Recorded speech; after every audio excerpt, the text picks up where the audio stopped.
on, everyone? James Nine was here, and welcome back to another episode of the Political Freedom Fighters podcast.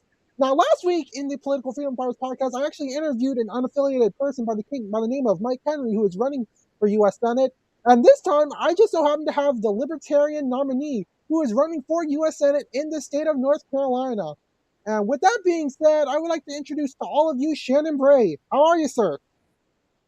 Hey, I'm doing well. I'm having a good day. How you doing today? I'm doing awesome, man. So the first thing I'm wanting to talk about is who are you and what do you do?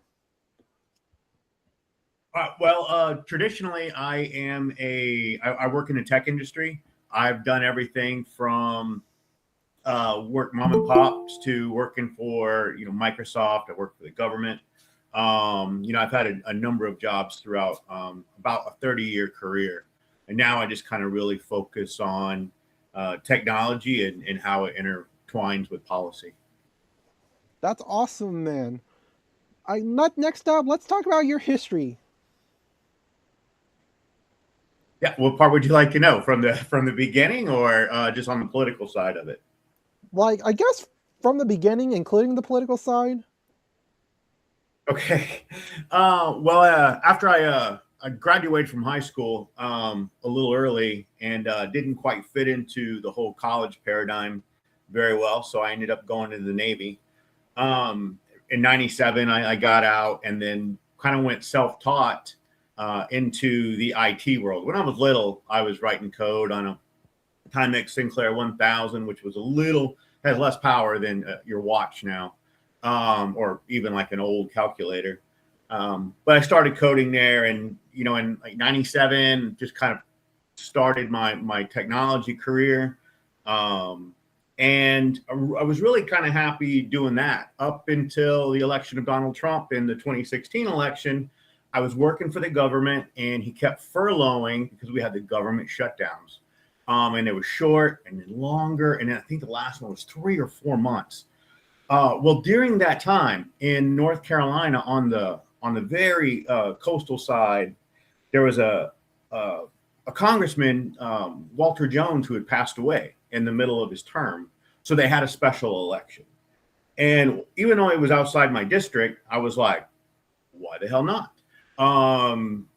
Because I'm sitting there furloughed, not getting paid, and I had a lot to say at the time. So I found out how to, become a candidate, and that was my first run. And I got to learn quite a bit from the libertarian that actually lived down there, Tim Harris, and he really kind of coached me a lot in the beginning with some things, and then from there I ran a really good Senate race the year after, or the election after, and since then my party's really just kind of asked me to keep going at it. So I keep keep trying to spread the message as much as possible. That's awesome, man. And I got to give you credit on the coding part, man.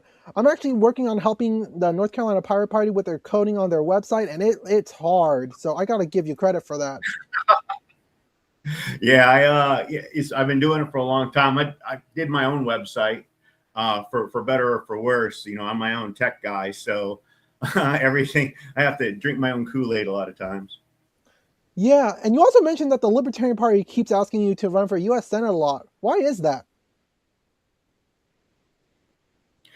I had a pretty successful run early on, and a lot of other libertarians like to focus locally, in their communities, and so this is just one of the bigger stages, and a lot of people just, I guess maybe they're not comfortable with it, but I've gotten comfortable being uncomfortable for a long time now. So it's a lot of pressure, a lot of people coming at you, and it's a different scope than the local communities and stuff that people fight with. And I have experience in the federal government and outside of it, really kind to have the experience to actually to run. That's awesome, man. All right, since this is an election race, since you are running for U.S. Senate, I do got to ask you your opinions on both the Republicans and the Democrats. So I'm going to first ask you about your opinions on the Republicans since they currently hold this seat right now. What's your opinion on the Republican Party?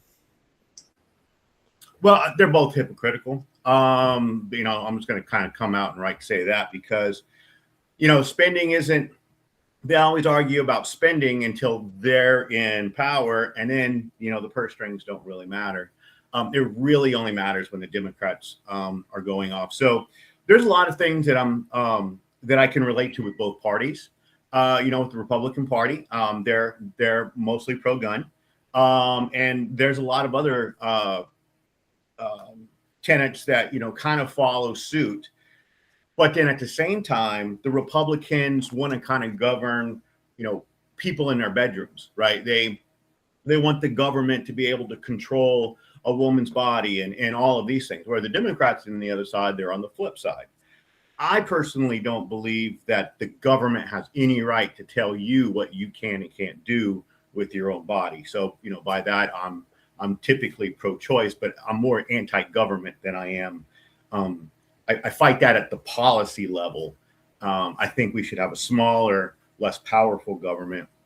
And that's where the two kind of vary, because they all want bigger government in two different ways, right? With the Republicans, they're looking more for national defense.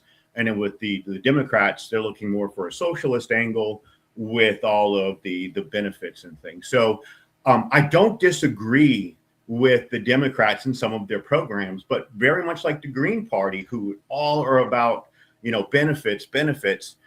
I disagree with the taxation of it. I don't want to pay for a lot of those services.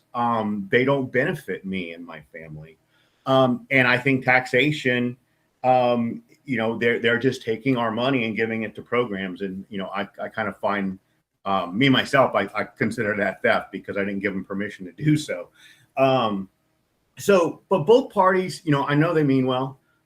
We have some shared commonalities, but, I'm more kind of the guy in the middle, pulling the liberty elements out of each one and then rejecting any of the government control elements. All right. Well, you answered my questions on both Republican and Democrats. Let's talk about the candidates for 1 second. From the Republican side, it's looking like Michael Whatley's going to be the nominee, and from the Democrat side, it's going to be like Roy Cooper's going to be the nominee. So I'm going to ask you about Michael Whatley first, since I think he's going to win this election. But what's your view on Michael Whatley? I don't really have much of a view yet because I haven't met him in person, right? And I don't take a lot of what I read into account until I see him on the debate stage. And, as we start going from place to place, and then I actually hear how he responds to policy questions, I'll kind of make an assessment there. Roy Cooper, I've actually, I have experience with, right? And, he's a very good Democrat, but the problem is he's a socialist Democrat. And I don't, agree with the taxation elements of, if they could have all of those programs without taking my money, I'd be okay with it, right? I'm not fighting those elements. I just don't want to pay for it. So he's experienced, right? He's a two-time governor. And, he was on the short list for, I think, the VP back when Biden, was sick and things like that. So, I mean, he's well thought of, and I think he's probably trying to set up for a presidential run. But I think North Carolina is kind of weird, right? They've typically had a Democrat governor, and then the Senate has been Republicans. So it's been purple, but it's been balanced in a weird way, and there's a lot of clashing in the North Carolina government. So it's just a different playground. So a lot of times that's where libertarians can kind of come in, and there's a lot of people in the middle who just keep flipping back and forth. We're one of the states that that can be flipped either way. So it's impressive to see all of the people who contend in these races, and it's I love to hear all the different ideas, but a lot of times it just becomes rhetoric, right? The same thing, just bumper sticker slogans over and over, and we really can't pick between. I don't know how many Republicans are even in the race, but there were 6 or 7, and it might even be more. Same with the Democrats, right? So I'm the only one that's lucky enough to go all the way to the primary, without or the general election without any hesitation. But everybody else is going to have to fight for it. And then when we get there, I'll by then know everyone's weaknesses, and I'll understand what their policies are, and I'll and if their policies are better, then I'll be like, hey, that's a better policy. But I've done a lot of research in the last 2 years. I've kind of been silent on social media and just kind of disappeared and just kind of handled some of my business. But at the same time, I've been pumping out research and policy documents, and on my website, I do a lot of technology versus politics, and really kind of drill down into not just I'm kind of known for the crypto stuff, but also just the monetary, the healthcare, and everything. I'm trying to drill down to make sure that both my policies are unique, and I feel like they're going to be better than the talking points of both the Republicans and the Democrats. So, but we'll see. The people of North Carolina will have a choice in front of them soon, and we'll just kind of see how it goes. All right, fair enough. Anyways, let's go over your platform. We're probably not going to go over all of it because you have quite a number of stances and you got quite a bit of detail in them too. And that's okay. It's not the first time where I've interviewed a party or a candidate where I didn't go over all their stances. So that's fine. Let's start off with data privacy and ownership. Ooh, okay. All right. All right. We got a few things here. The problem: valuable data is either locked away in silos or exploited without meaningful consent. Too often, consent is buried in fine print. Yes. Reused for unrelated purposes and hard to revoke in practice. The result is lost trust, higher risk, and slower innovation. The principle: you should own your data. Permission should be specific, revocable, and enforceable, not a one-time checkbox. If consent is withdrawn, future processing should stop and any continued use should leave evidence. This matches a strong best practice benchmark. Consent should be as easy to withdraw as it is to give. The solution: consent audit trails. A consent audit trail is a tamper-evident record that ties every use of personal data to a specific permission you granted. It turns consent into something enforceable. No valid consent, no access. Revoked consent, future access stops. Ignored consent, violations leave proof and trigger penalties. How consent audit trails work, step by step. 1. Grant. You approve a specific use for a specific purpose. What data, what purpose, who can use it, and for how long. 2. Use. Data can only be used within those limits, preferably using minimum necessary access and privacy risk controls. 3. Log. Every access is recorded: who, when, what scope, and what consent it relied on. Standardized consent receipts can provide human-readable proof. 4. Revoke. You can withdraw permission without friction. 5. Enforce. Future access stops via expiring authorization, token/key invalidation, and continuous checks backed by audible log. Technical accuracy note. A system can reliably stop future access when you revoke consent, but it cannot uncopy data already exported. That's why the best designs minimize raw data copying and favor secure, controlled processing where possible, risk-based privacy engineering. Oh yeah, feel free to respond to that. Oh yeah, no, that's exactly it. And I have a master's degree in cybersecurity as well, so a lot of the policies, are they come from a computer science background. But one of the elements here that's not really mentioned, in that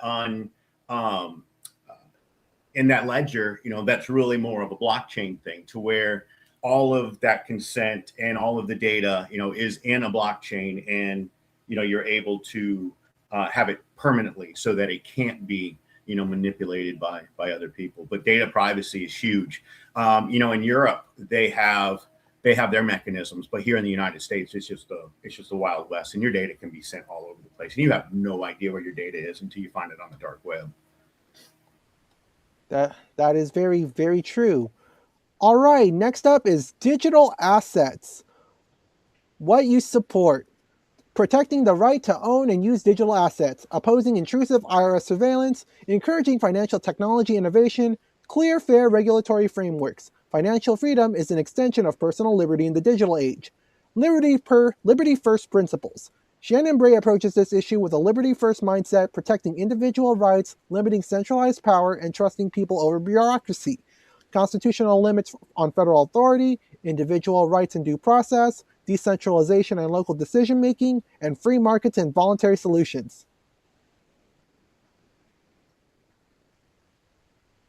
Yeah, that's pretty much the one for my crypto guys, right? I've done a lot of policies that I have in my blog that kind of map some of the various aspects, but digital currency can't be ignored anymore. We are at the cusp of technology and innovation, and we have a lot of policymakers that are in the government who don't understand blockchain at all, and their only research is buying a specific token, right? When you ask them about digital assets and NFTs and all of that, they'll be like, "Oh, I bought Bitcoin," and that's the scope of their of what they've dug into. They don't really understand it from a data management perspective, and so that's one of the things. Whether I win an election or not, it's not really that important. It's getting the information out there, having others hear it, and they go, "Oh, that sounds a lot better than what we were doing." We're trying to change things slowly over time. It's just as good. We're trying to make changes whether or not we win or lose, right? As a libertarian party, we want to make sure that our government is less restrictive, focuses more on our personal liberty, and it's a hard fight. A lot of times these rules are set in place by the Republicans and the Democrats, so we're constantly competing against. They're already in power, and when we have things like digital assets, they're making decisions way too quickly, right? Before they even actually understand. I mean, they had tokens and all of the lawsuits flying back and forth, trying to figure out what tokens even were and what types were what and what can be taxed, right? That's the big thing, is they want taxation on it. So there has to be some regulation, because the crypto world, as we all know, is pretty much like the dark web, right? There's some great things out there, and there's some people out there who will just steal your money. So it has to be regulated. But how it gets regulated is also important, so that we don't stifle innovation. Understandable. Next up is property and control. Property rights are fundamental to freedom. What you support: protecting private property owners, preventing federal land overreach, supporting voluntary conservation, respecting state and local authority. Property rights are the foundation of independence and prosperity. Liberty first principles. Shannon Bray approaches this issue with a liberty first mindset, protecting individual rights, limiting centralized power, and trusting people over bureaucracy. Constitutional limits on federal authority, individual rights and due process, decentralization and local decision making, free markets and voluntary solutions. The interesting thing about private property is, we don't technically actually own it. A lot of times every year you have to pay property tax on something, like on your houses. And if you get behind on that, they come seize your property.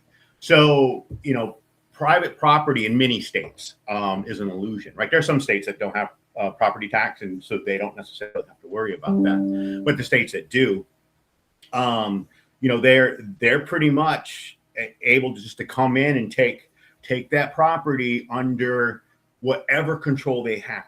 Now, the housing market is often manipulated by the government.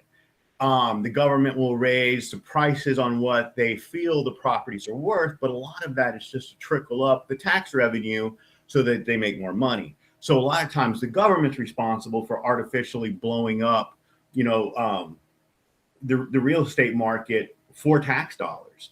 And, it's just, and I just think the way that they handle our personal assets should be our personal assets and not in the control of the government. Fair enough. Speaking of economy and taxes, next up is economy and taxes. Washington spends too much, taxes too much, and delivers too little. Shannon Bray believes North Carolinians deserve to keep more of what they earn and pass opportunity, not debt, to the next generation. what you support. Simplifying the tax code to reward work and productivity, ending corporate handouts and special interest loopholes, capping federal spending to slow debt growth, restoring fiscal responsibility in Congress. Why it matters: runaway federal spending drives inflation, raises prices, and erodes financial security for families and retirees. Responsible budgeting protects wages, savings, and economic stability. Liberty first principles. Government should live within its means so families can keep more of theirs. Constitutional limits on federal authority, individual rights and due process, decentralization and local decision making, free markets, and voluntary solutions. Yeah, the biggest thing, the only tax I really support is like a zero-based tax most of the time. What a lot of people don't really understand is when taxation entered, the United States, and a lot of it was for the World War I war effort, right? As we were going against the Axis and the Allies, and we were, the whole American effort was, really behind the war, manufacturing vehicles and everything like that. But after the war, in wars, the taxation just increased and increased. And ultimately, what was supposed to be a temporary thing is now taking up over a 30-year paycheck. And a lot of times, I'm anti-war. Even though I'm a combat veteran, I've kind of seen war from the other side, and it's not something that I typically support. I think there's better ways to negotiate without just coming in and mud stomping countries that you're tougher than. And with being anti-war, now if somebody comes in taxes, I'm all for defending ourselves, right? I'm not going there.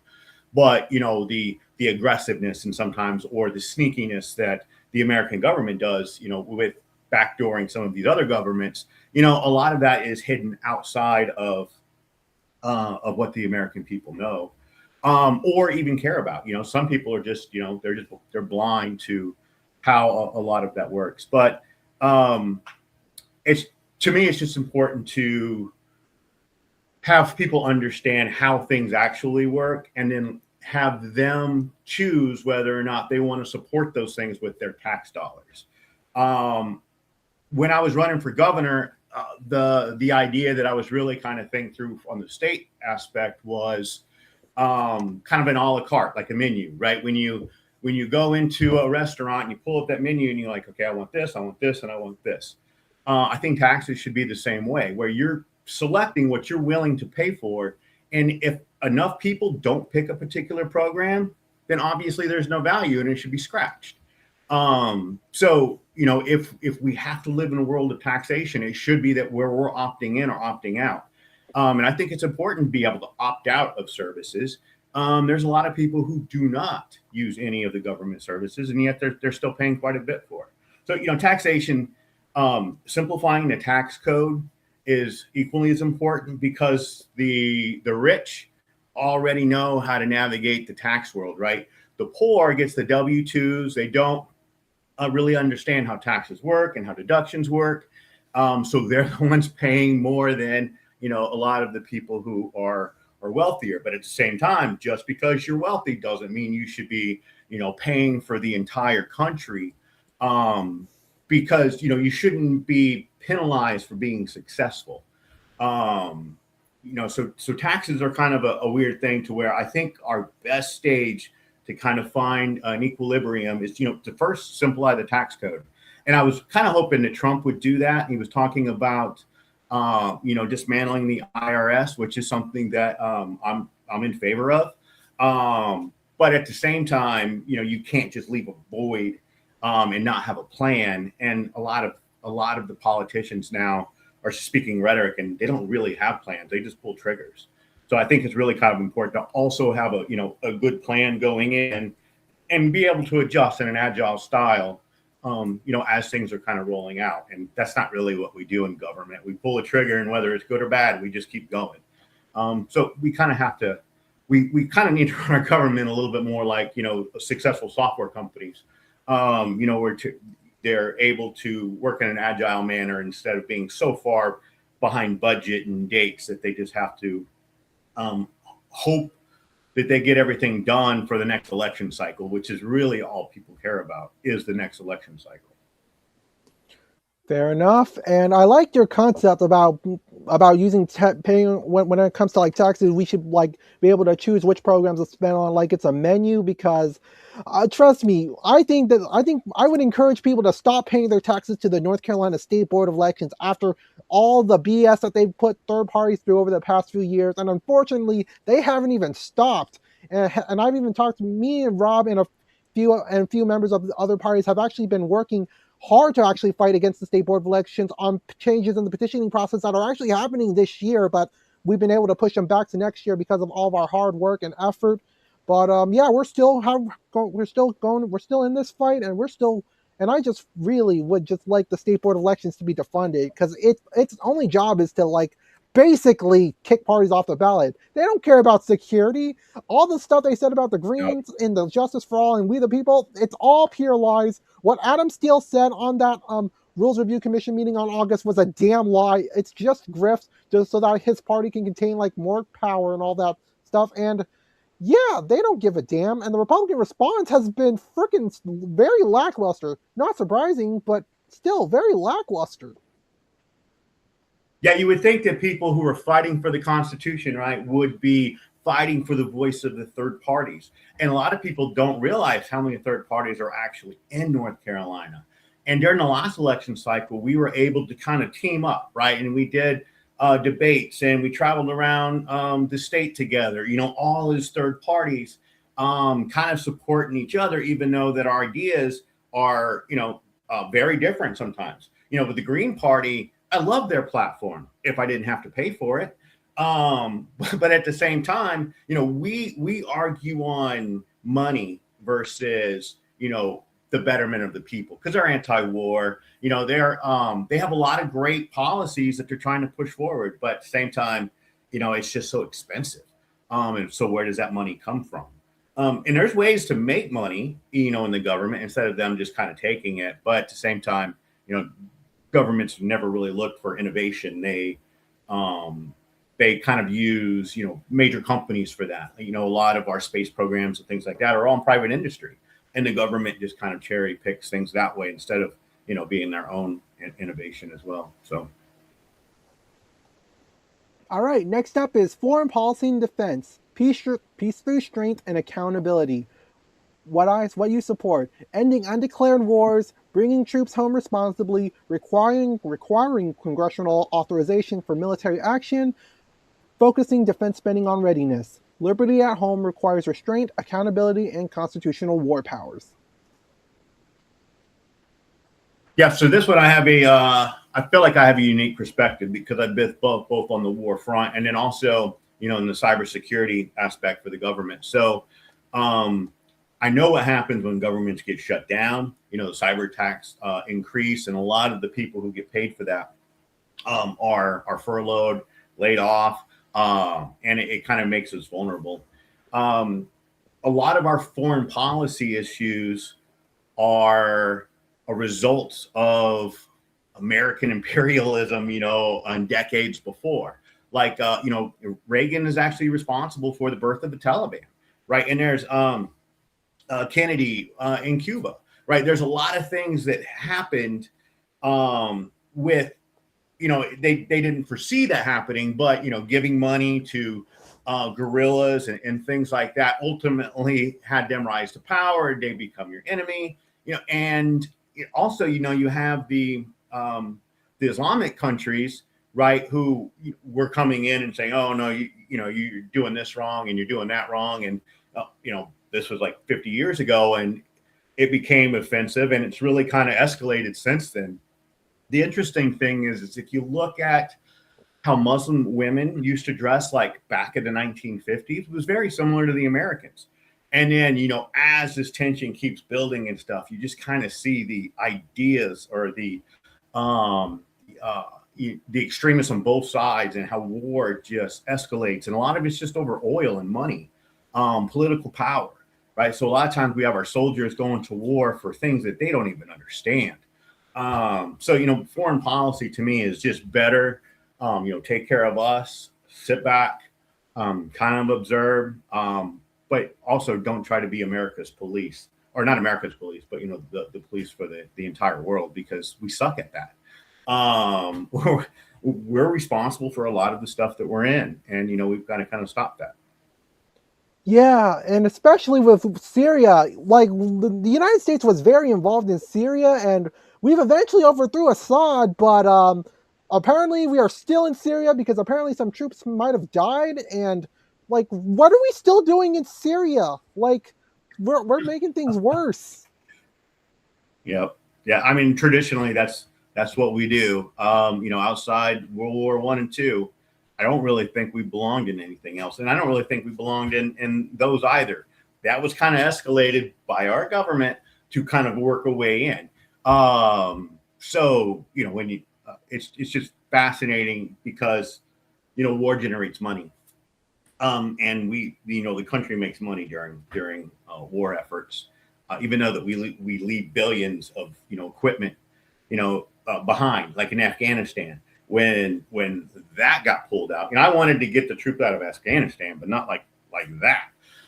We gave the Afghans, an entire embassy and military equipment. They're driving around in our tanks, and I think they even had a helicopter that they got flying, and they're doing a parade with our stuff. That was just, it's a slap in the face to the 20 years of war effort of a lot of my friends who sacrificed their lives defending our country, and then they kind of see that whole thing.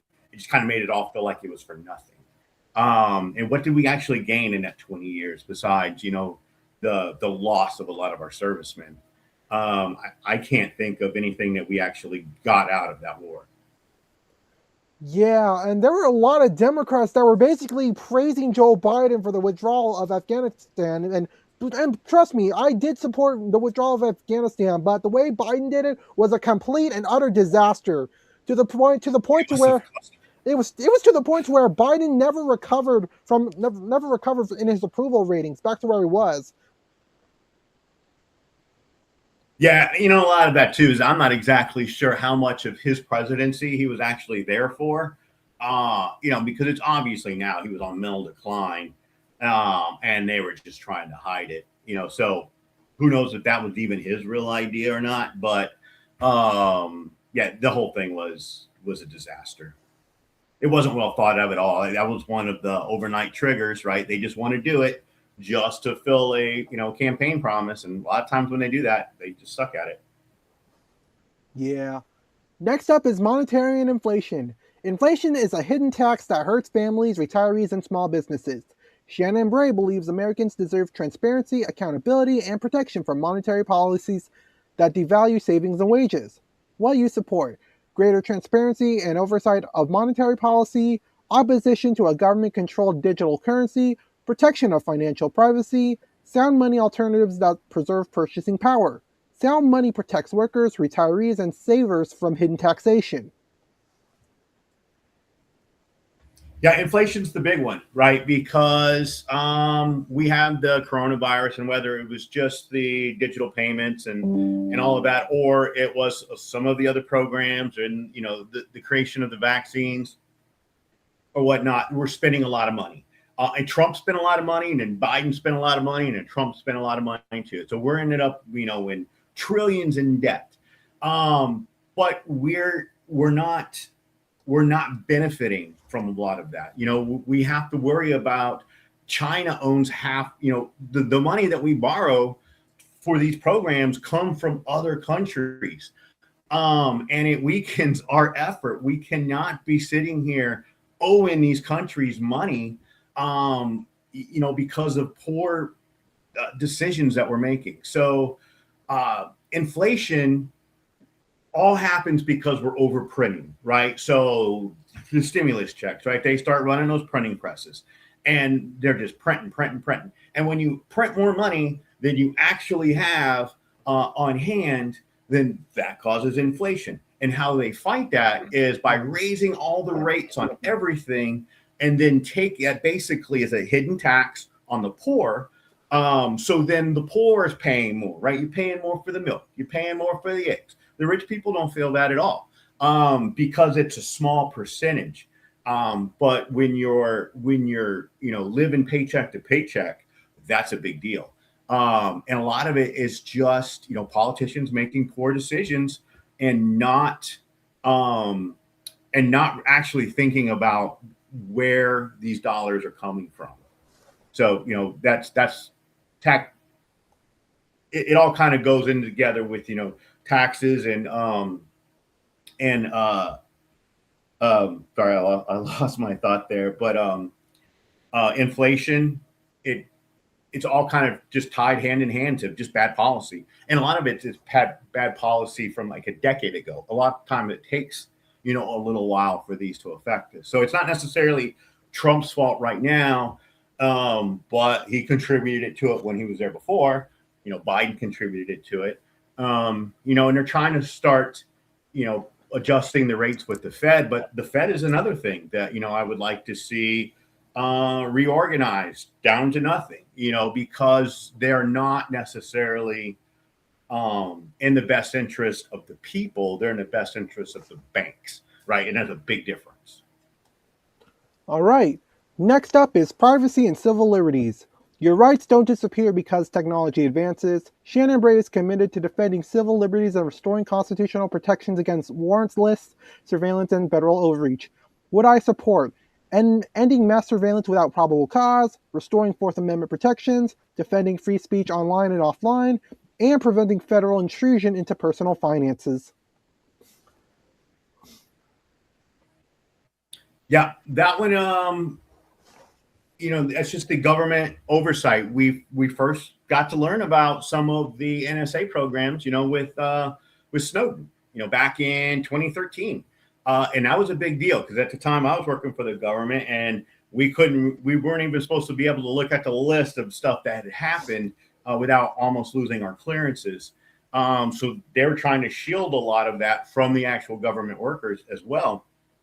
But when it all comes out and you see how that mass surveillance works and how they never really slow down, and it fits right into social media and how they're able to do some of this mass surveillance. When I was working a contract with the Naval Academy, we worked on analyzing Twitter data, and this was 10 years ago. When every picture had that metadata of where it was taken and before they started stripping that out. And we were able to put together naval ship motions based off various tweets from people in the Navy who their tweet themselves, it wasn't a violation. But then when you add the tweet from 100 other people, it brings in a picture that is classified, right? So we had to kind of fight, social media leaks like that.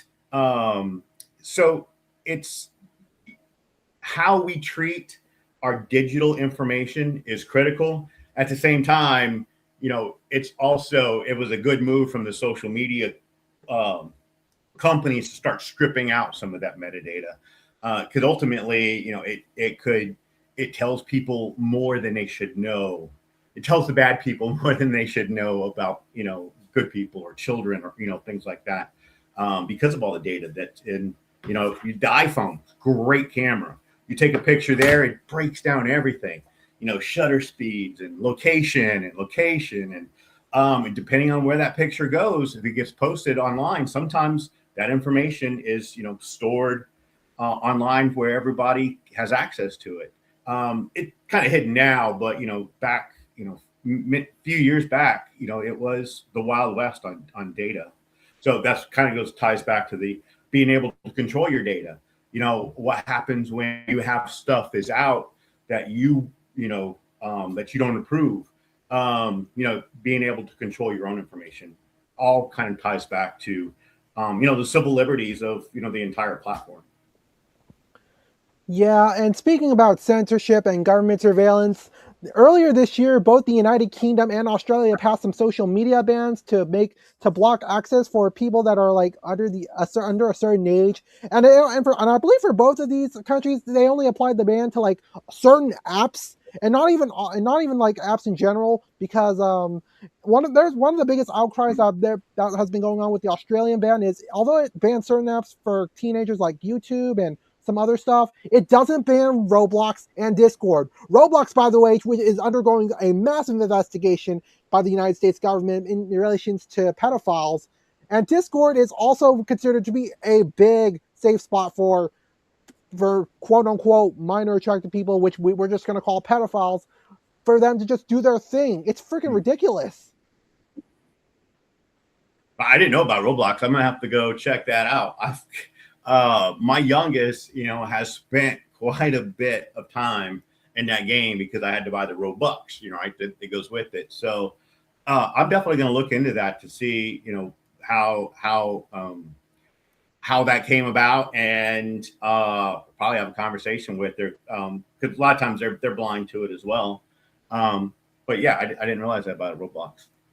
Yeah, and all in the meantime, at the same time that Roblox is allowing these pedos to go into that site, they're actually cracking down on those that are actually trying to stop these predators from harming children in the first place. Not only are they protecting pedos, but they're punishing the protectors. Oh, goodness. Yeah, it's freaking insane. And the worst part is, it's not even just on with Roblox. It's happening on with YouTube and some police stations as well. And there's a YouTuber named Gideon who actually does this job of catching predators on the internet by basically using decoys in order to lure predators out. And unfortunately, sometimes these police departments actually not only do they let them get away with it, but they even attack Gideon. And I'm pretty sure he's not the only one who's ended up going through that piece of BS. And I think there was this one instance where Gideon got called a racial slur by a police officer while doing one of his operations, and I believe it was Polk County Sheriff's Office, by the way. It was bad. And the Polk County Sheriff person, by the way, is a Republican, just to let you know. I believe in the last election that Republican wasn't even contested, so that was terrible. Yeah, we should really be, the Libertarian Party is really trying to be in every, especially the uncontested ones. We don't want people just walking right through without the people actually having a choice. So it's important for us to try to be in every contest that we can. But there's plenty that we can't. We don't have enough libertarians that are comfortable on the campaign platforms, to cover some of those little areas. But that would have been an interesting one, right? Because he's Republican, and with the libertarian stance in North Carolina, a lot of people consider us Republican-esque, with a lot of those policies. So we wouldn't have lost on the anti-gun votes or even this talking of monetary policy, even though the Republicans don't really follow through with it. They do have a good platform about talking about it.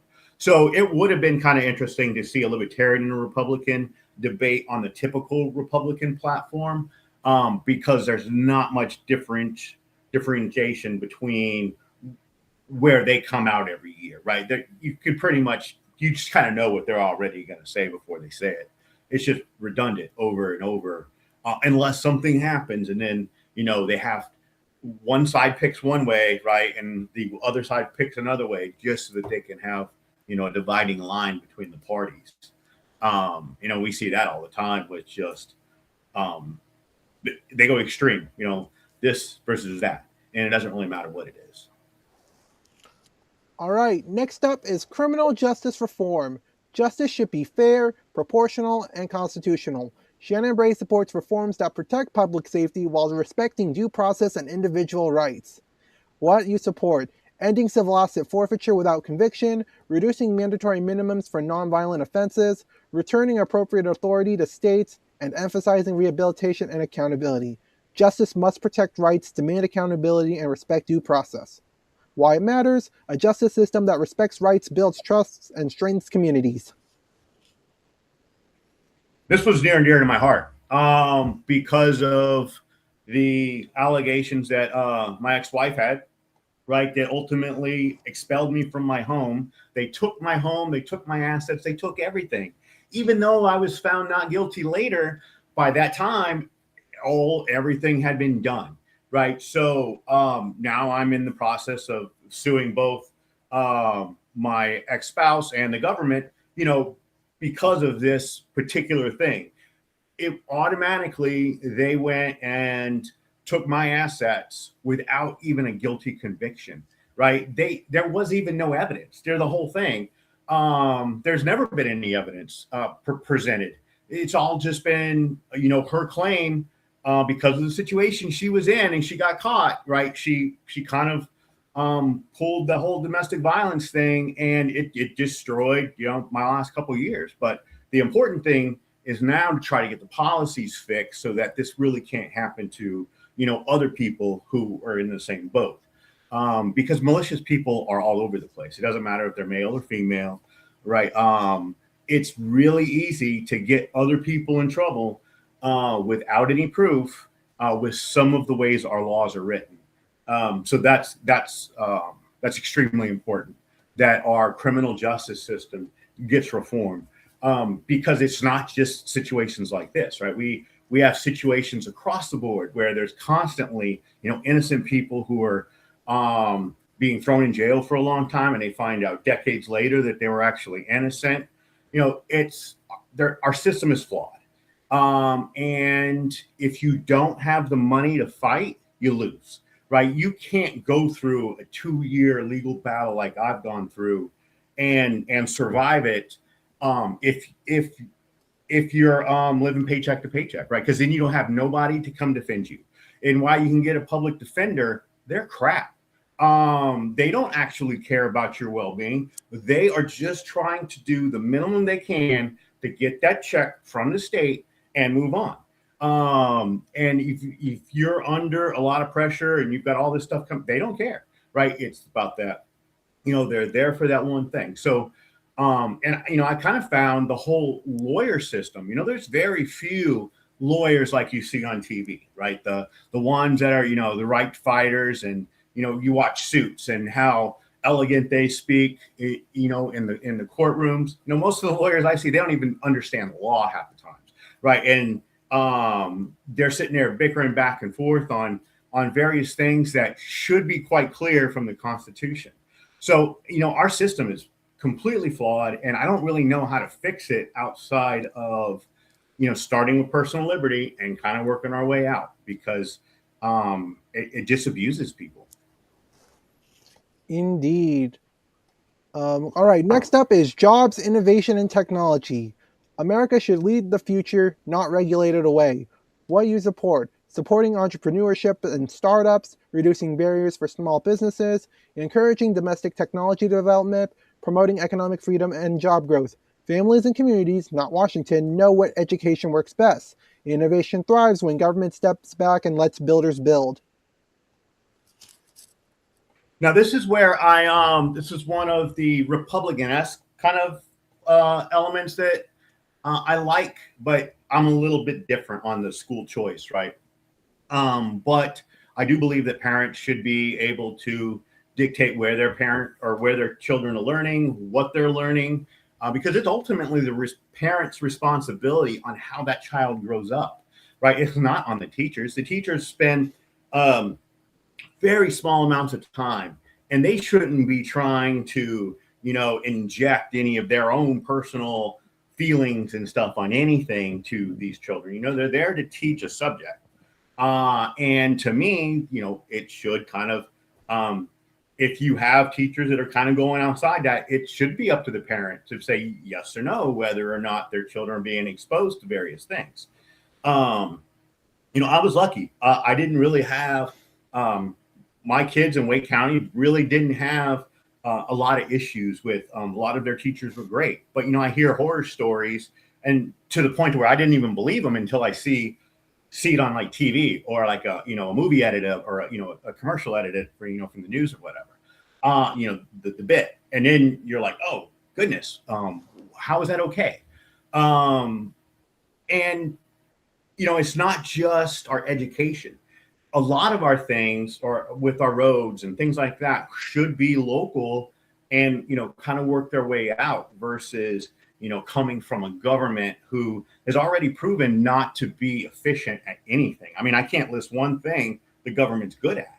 So it's kind of important to get them out of all of that stuff. And the best thing to do that is with the innovation locally. And that ties, to jobs, and that particular tenant also goes in, with how AI can benefit us in the future. And, AI shouldn't be taking, jobs from people, but it should be used to enhance their jobs, right? Because AI isn't a solution; it's a tool. The people are the solution. We're the ones who are thinking and things like that. Where AI is just a regurgitation of just data, right? It's not giving us anything new. It's not deciding anything. It's just has such a wide collection of information that it's able to deliver PhD like data quickly, but a lot of times it's wrong. And if it if you don't have it tech edit itself, it'll get you going down the wrong road. So you can't rely on things like that without the personal element.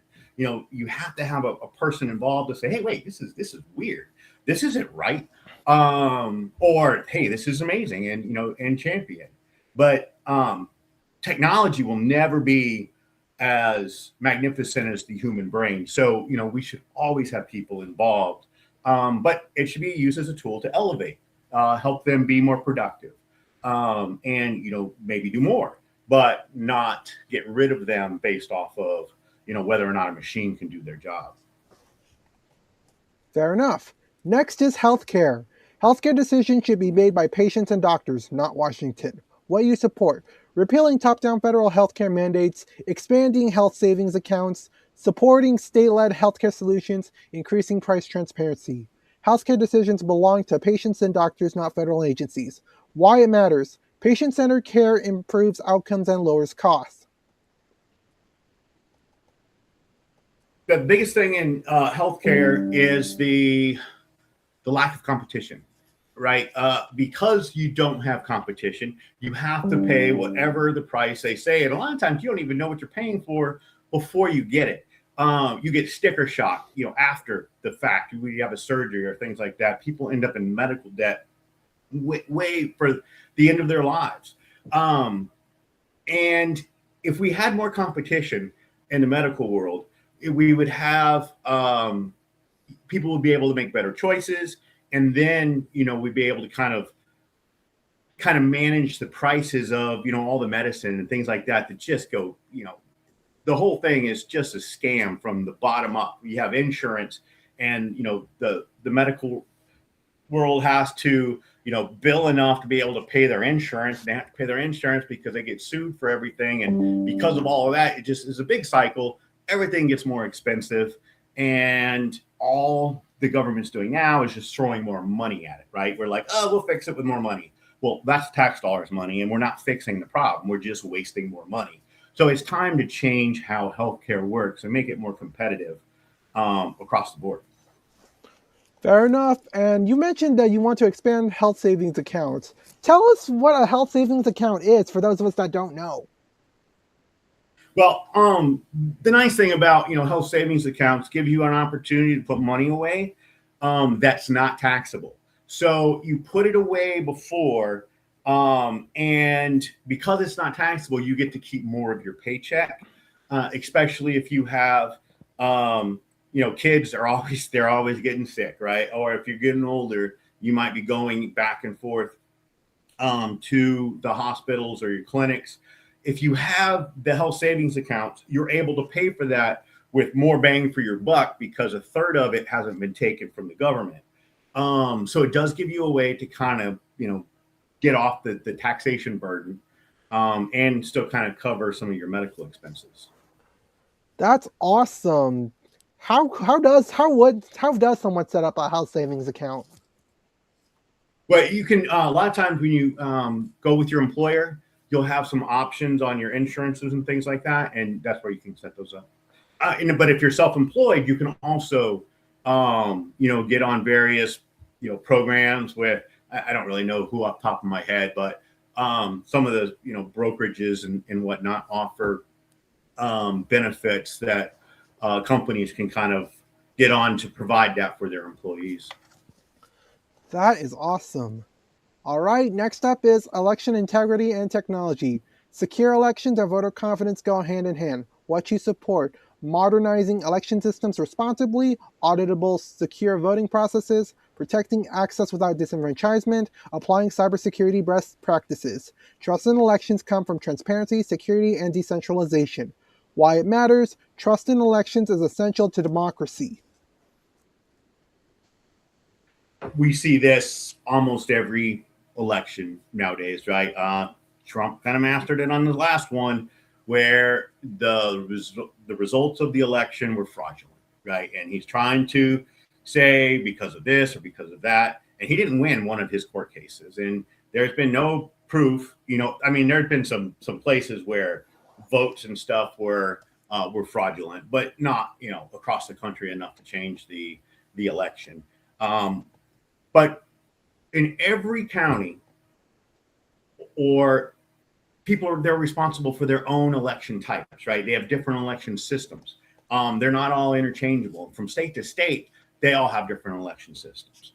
Some of them have been compromised in the past. I mean, there's a black hat conference that happens every year, and there is a room full of election voting machines, right? And the goal is to go in there and try to hack the machines. So they find vulnerabilities, even if they're air gapped, to kind of manipulate some of the voting. Now, a lot of it's not feasible in real life, right? Because these are hackers who are getting in, they're playing with the boards, they're just trying to see the vulnerabilities of some of these machines. But it's always interesting to kind of after the black hat conferences, to kind of see some of the things that they were able to do with these voting machines. But voting can always be manipulated if it's digital, right? So it's important to still have a handwritten paper, but at the same time, it has to be tallied super fast, and we want to make sure that votes can't be manipulated, right? And so there's a lot of research going on whether blockchain can fulfill that role or not. MIT's been playing with it on and off, and everyone kind of has their own theories there. But the important thing is that we understand that there are vulnerabilities in it, and we have to mitigate those as much as possible. And the only way we can do that was with transparency, right? We can't have black boxes that people don't understand and just feel good that the data is coming out. We have to be able to audit at any time to go back and say, yep, this is what that person voted, and this is exactly what they did. And if we don't have that, then it can always be manipulated. Alrighty. The last stance we're going to go over for this podcast is going to be energy and environment. Energy should be affordable, reliable, and innovative. What you support: ending market distorting subsidies, supporting nuclear and next generation energy, opposing carbon taxes, encouraging innovation over mandates. Markets and innovation protect the environment better than political mandates. Why it matters: families shouldn't pay higher bills because of political mandates. Yeah, here we've got this kind of widespread. You got everything from how Duke Energy works, right, down to trying to find green energy. Now, for me, I have a history of nuclear power just because I started out, my naval career in the nuke school. Rode around in a submarine for a long time, and the Navy's nuclear power program is outstanding. And the Navy has never had a nuclear power incident ever, right? Because of the safety standards that they have in place. Now, on the flip side, you see Russia, right? They've had a few, Chernobyl being one of them. But a lot of it comes down to, money. Back in the Cold War, where, most of y'all weren't alive for, the Russian subs were very quiet. They had little shielding on it. So while they were superior in some aspects, they had radiation leaking out to all the sailors, and they eventually got cancer and died. That's a big thing in a lot of the Soviets. They had lost most of their navy back at the end of the Cold War, and it took them a while to kind of build back up. And now I don't know what their shielding and stuff is like because I really haven't studied their naval power lately. But for us, we've always had safety in our technology, where we all wore TLDs, which were little devices that kind of measured how much radiation we were getting. And the reason why I bring that up is just because it is possible to have safe, clean energy without a lot of. We know how to do it.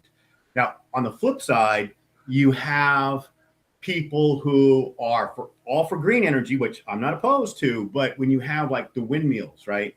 Do you know how much oil actually goes in to lubricate a windmill to keep it rolling? You're putting just as much oil and stuff there. It's not necessarily green by the time that, so there's some misconceptions on what green energy actually is versus not. Whether it can be done safely or not. And I'm always happy for innovation to kind of take some of our practices and make them better. But at the same time, not stifle.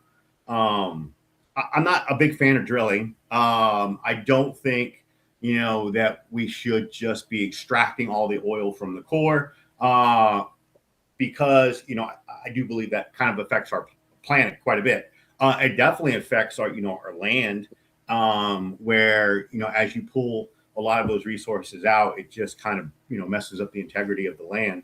But at the same time, oil is how the money or how the world works, right? You have all of our foreign powers. They have power based off of whether or not they have oil, right? Oil is really the black gold. So when it comes to our environment, we have the greed of the various countries involved, but we also have the greed of the companies, right? Because there's a lot of companies who are just dumping stuff into the ocean, and they should be held financially responsible. If a company dumps garbage into a community and the community gets sick from it, that community should have every right to go, get financially reimbursed for what the company has. And there's been lots of things that have happened over the history to where the people just had to suck it up.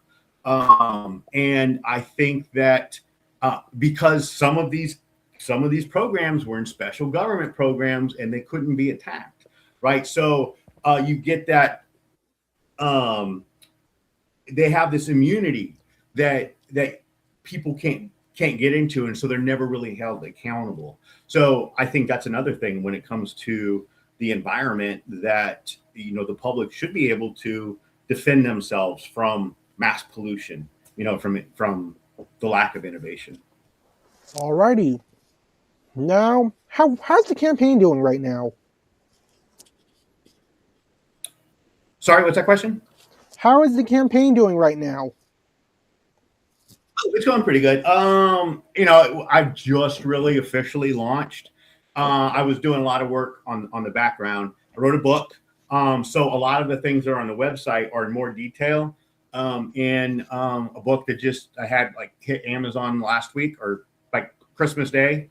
So I don't have the opportunity to talk to everyone in North Carolina. So one of the things I wanted to do, especially as a libertarian that doesn't get a lot of news coverage, right, is to at least put something out to where people can kind of understand where I'm coming from with some of the policies. Because typically, if you just get a soundbite, taxation's theft or things like that, people kind of turn off, right? They kind of have to get into the weeds and kind of understand where you're coming from.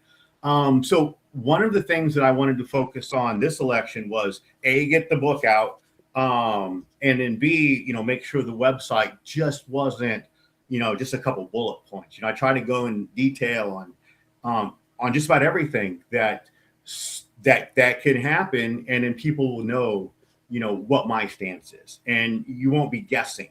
I always start Liberty first, and it always starts from, are you hurting people or are you taking their stuff? And if you violate any one of those rules, then it's not something I'm for.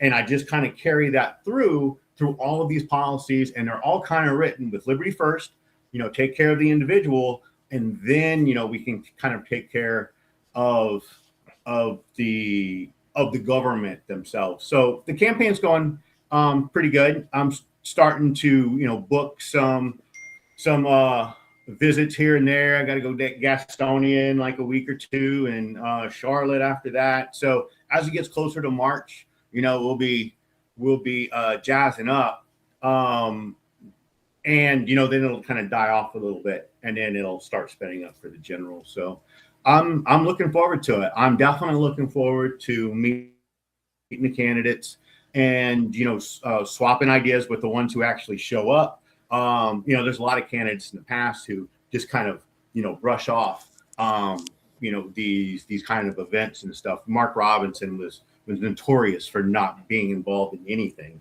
and I'm not just picking on him. There's been a few others, but I think it's very important that the candidates who are looking to get this job from the American people should be out there, and they should be able to articulate the stances of the people that they're voting for.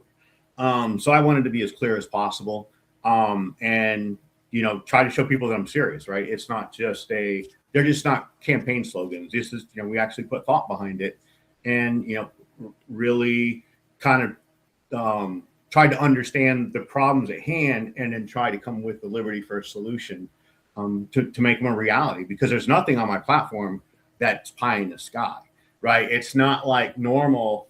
Like when I first started out, right, there was too far to reach. To get there from where we are was too difficult.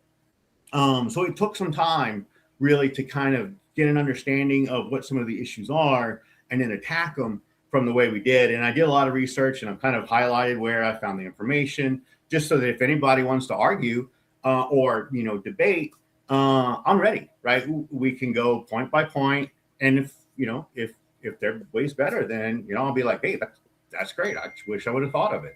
And then I would adopt it as well. And I hope that when they find solutions that are better than theirs, if they adopt some libertarian principles down the road, I win, right? Then I'm able to, put my little flag on the moon and say, I was able to contribute to that. So, ultimately that's, it's going good. We'll kind of see how it goes, since it's really just kind of people are really just now getting in motion now that we were able to kind of do the paperwork and stuff. A lot of people kind of drop out early, just kind of testing the market. But we have some serious people in this election. That's awesome, man. So do you have plans on making a YouTube channel? Not a channel myself. I almost did. I was going to. I might even have one out there that I never did anything with.